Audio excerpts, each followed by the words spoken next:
gives you the very best of Sky News wherever you are. Breaking news, videos and analysis. Evidence of the crisis. Podcasts, watching us live. Live here from Washington. Wherever you get your podcast. All in one place. And all at just the touch of a screen. The Sky News app. Get the full story first.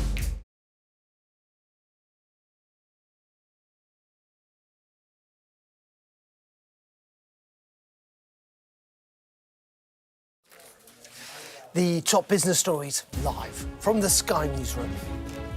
The Prime Minister has hailed an historic day as the UK signs a £4.8 billion trade deal with India. Eurostar says it plans to make a major investment in UK rail infrastructure, but is urging the government to adopt a more credible long-term strategy for international rail. Plus, we're exploring why working from home could increase the risk of drug abuse and alcoholism.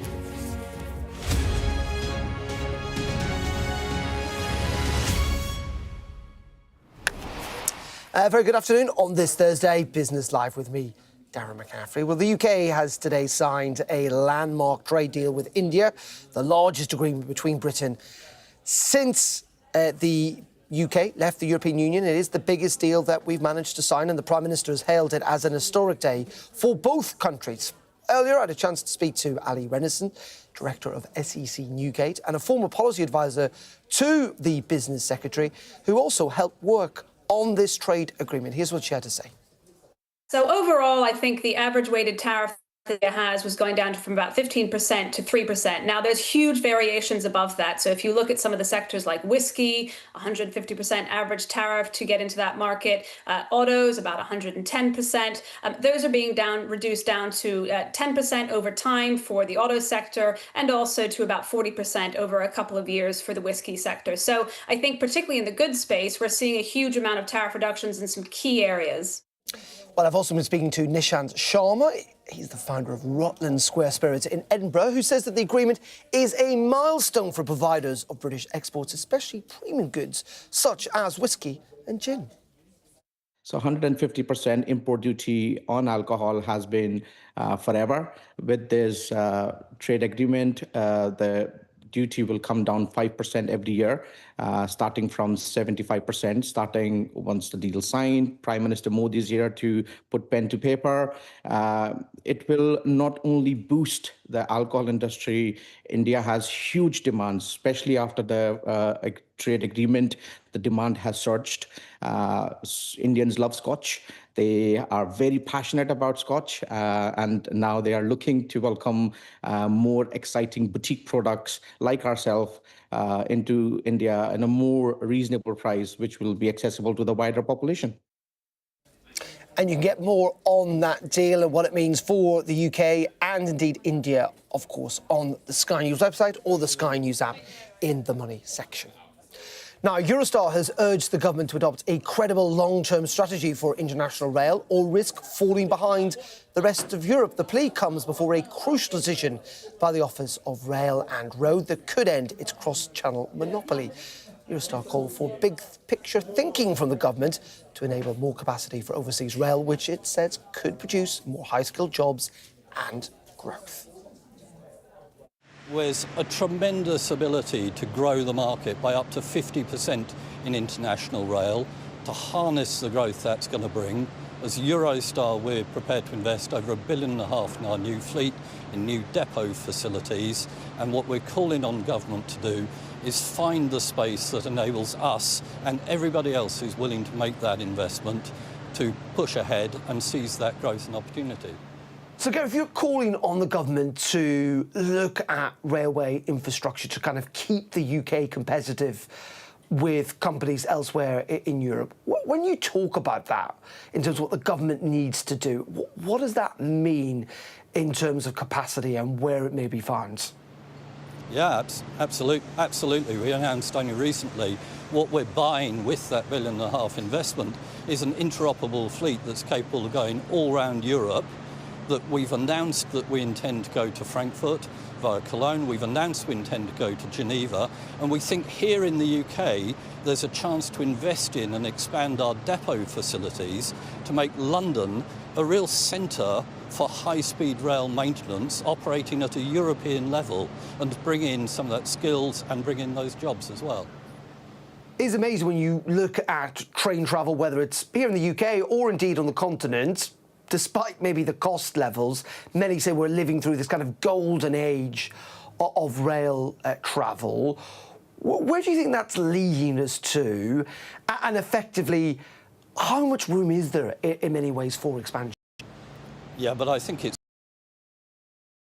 it's a golden age. We've reached the end of the first chapter where we as Eurostar grew the market, and collectively across Europe we carry 19 million passengers before COVID. We believe we can push on to 2030, and others are looking to come into that market too. So it's not just the investment we're looking to make, it's the investment others are looking to make too, to grow the whole system and bring the benefits of that to London.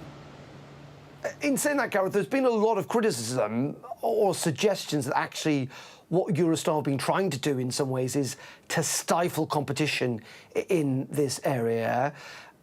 Is it genuinely true that you want to see other operators operate on that line, serving the rest of Europe from London? No, it's not that at all. In fact, we need this decision in order that we can push forward with our own investment. When we look at our depot and we look at the investment in the new trains we're willing to make, we've already concluded we can't manage that within the existing footprint of the depot. So we've said as well we're prepared to invest up to £80 million in new depot facilities to bring in more jobs. But we also recognise we can't go ahead with that if it's just a solution for us. So that's why we're turning to the government saying we need your support, your help in unlocking the opportunities so everyone who wants to enter the market has the same opportunity to invest on a level playing field. I have to say a big issue for me as a customer is not necessarily the frequency of the trains, but it's actually the station itself. St Pancras feels pretty crowded. I mean, 19.5 million passengers last year. Surely for the passenger experience, actually it's the terminal itself, if you like, that will need massive upgrades and changes. Well, I think you've identified exactly why we're making the call to government. We've done a lot within the station. Just in the last year, we've doubled the border capacity within the existing station. But the reality is the station is already carrying more people than it was designed for, and there are some pinch points on the system. The station is one of them, the depot is another. And we're saying that there needs to be a strategy and approach to unlock these pinch points. And we and London and St Pancras High Speed, who are the station owners, recently signed a joint letter that commits us to the expansion of St Pancras Station.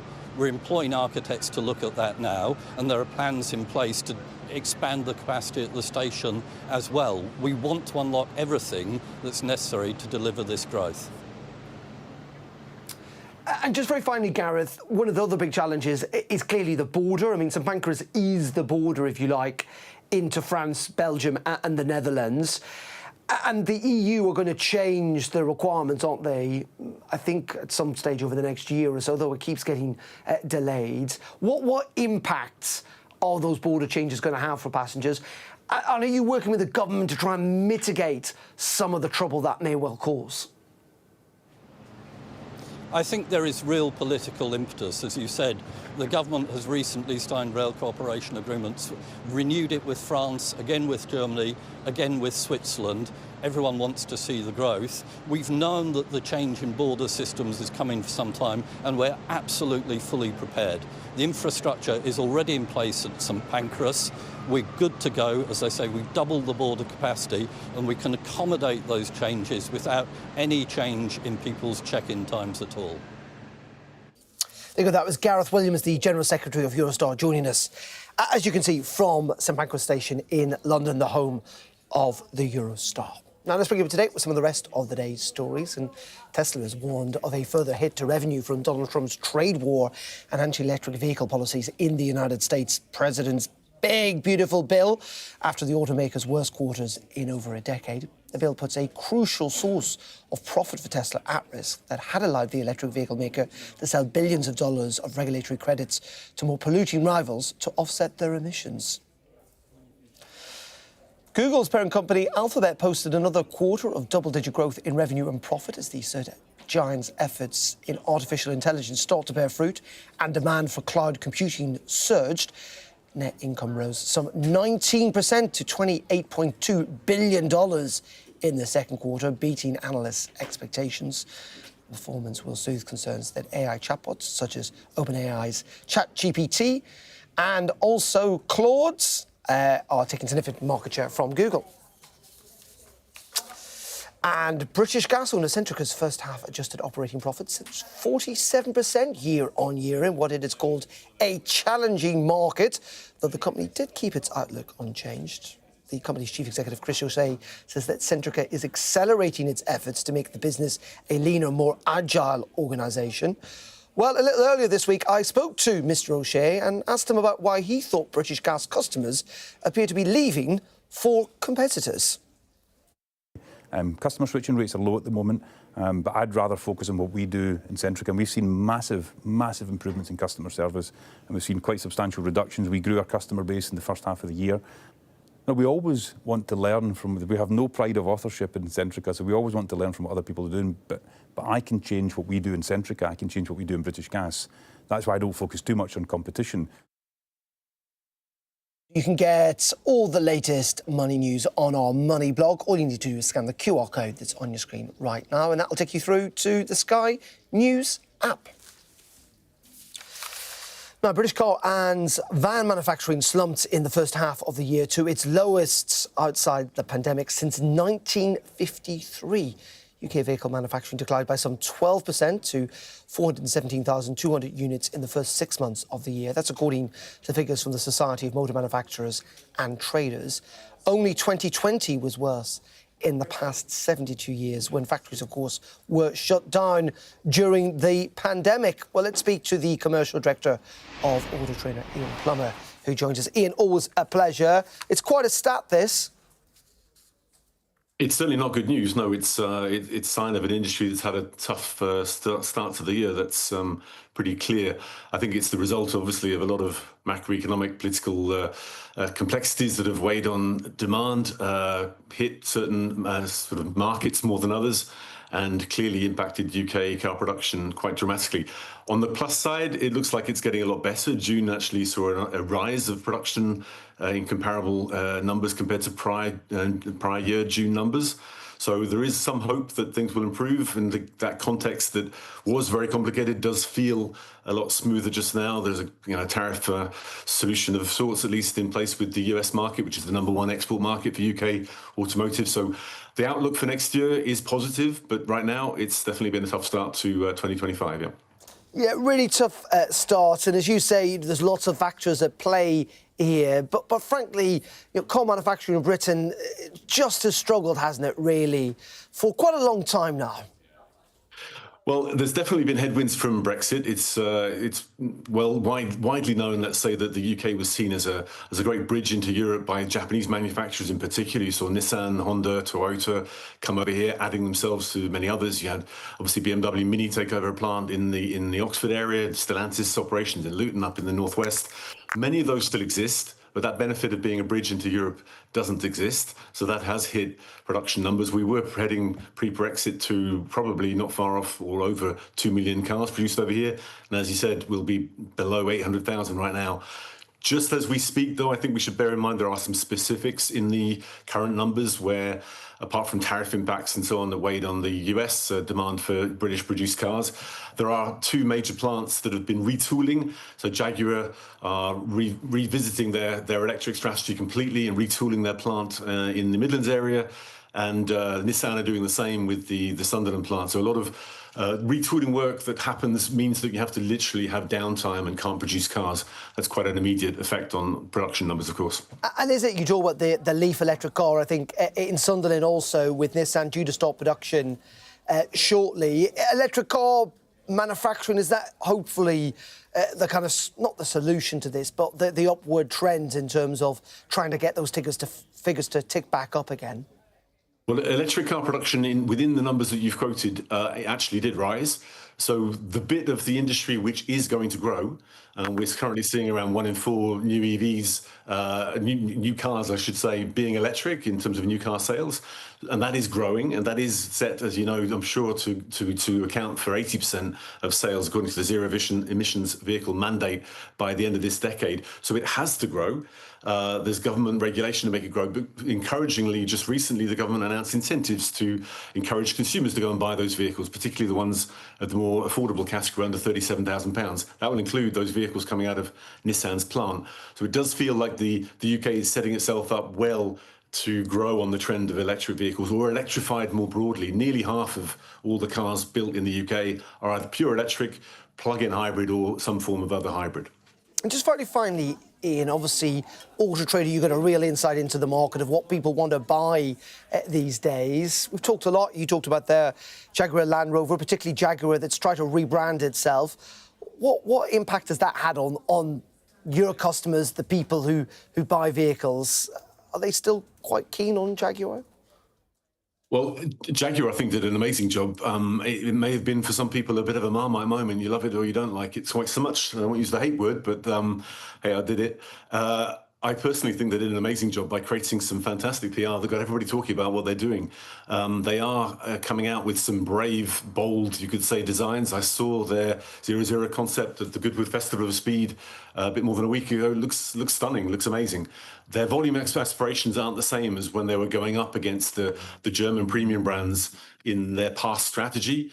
Competing with BMW, Mercedes and Audi and so on is a tough gig. That didn't really work out for the Jaguar brand. For the Land Rover and Range Rover sort of stable of products, their house of brands, as they call it, they're doing brilliantly. So Jaguar hopefully will rebirth itself in its new format and to big success. But I think for now, because we're talking about it, I would suggest it's a good sign of success. OK, Ian, really appreciate your insight, as always, this afternoon. Ian Plummer there from Auto Trader. Thank you very much indeed. Thank you. OK, you're watching Business Live here on Sky News. Coming up in just a couple of minutes, why working from home could increase your risk of alcoholism and drug addiction. We'll be speaking to the world's most expensive health clinic. That's in a couple of minutes. Stay tuned.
We are under Israeli military restrictions in terms of some of the things that we can film, but it's important to be in there.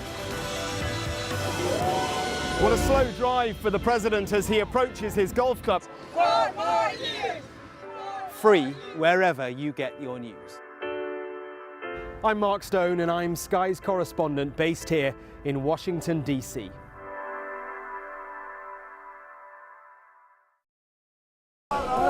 Turkey is burying its dead. Whole families died in this collapse. Generations wiped out. I'm Siobhan Robbins, Sky's Europe correspondent based here in Berlin. This is just a small sample of the deadly arsenal taken off the streets. Anyone could say, I'll do that, and then have to go and shoot someone. Yes. Sky News, get the full story first. Our app gives you the very best of Sky News wherever you are. Breaking news, videos and analysis. Evidence of the crisis. Podcasts, watching us live. Live here from Washington. Wherever you get your podcast. All in one place. And all at just the touch of a screen. The Sky News app. Get the full story first.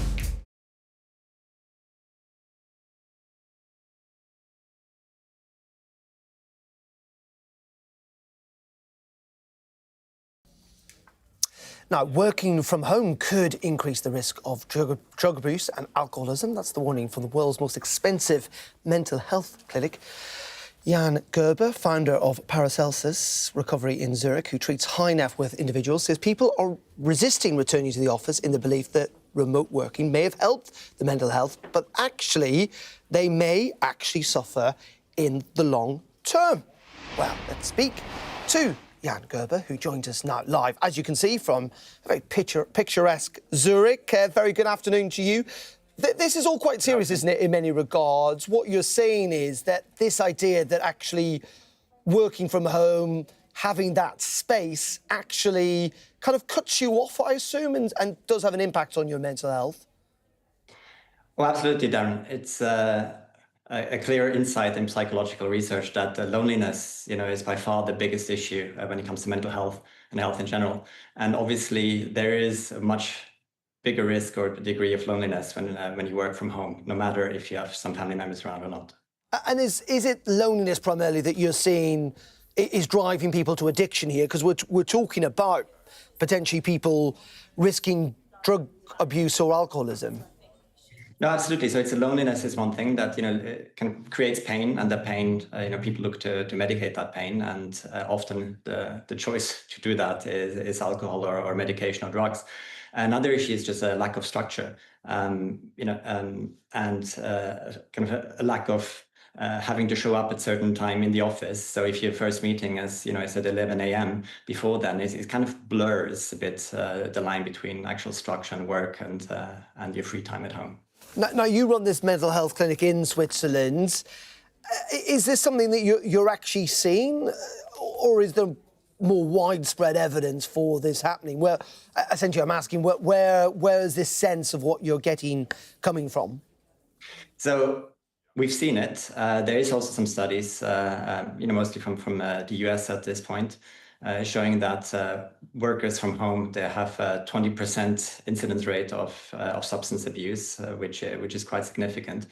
And we should see, so we project from what we see in our patient population and from those studies with general psychological research. So that, we know that structure is important. We know that loneliness is an issue. We know that blurring lines between work and social activities and family time, that all this is problematic for mental health.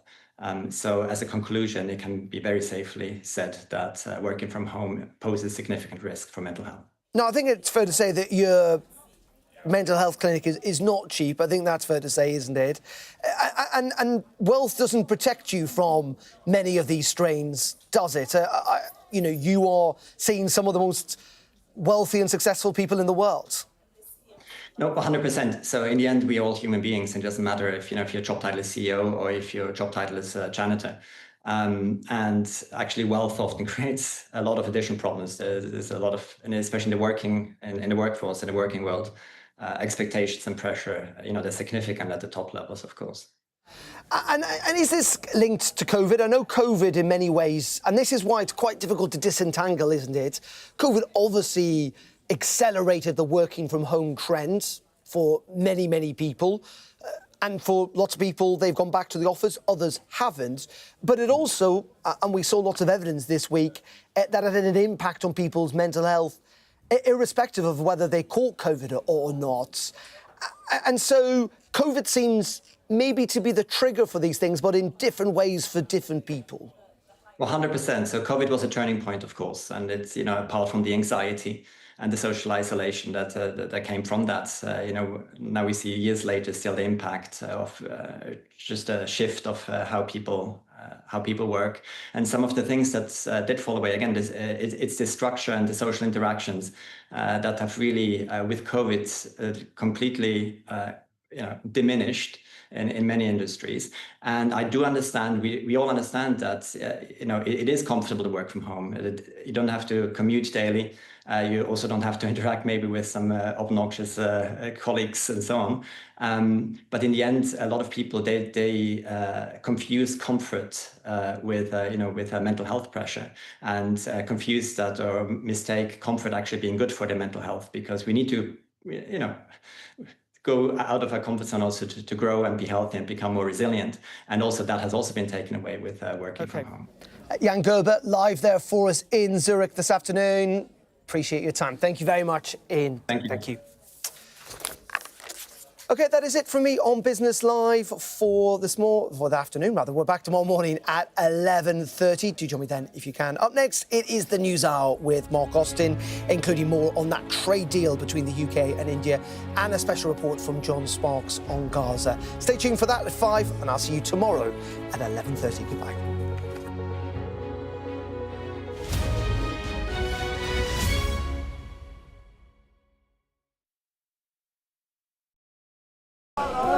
Turkey is burying its dead. Whole families died in this collapse. Generations wiped out. I'm Siobhan Robbins, Sky's Europe correspondent based here in Berlin. This is just a small sample of the deadly arsenal taken off the streets. Anyone should say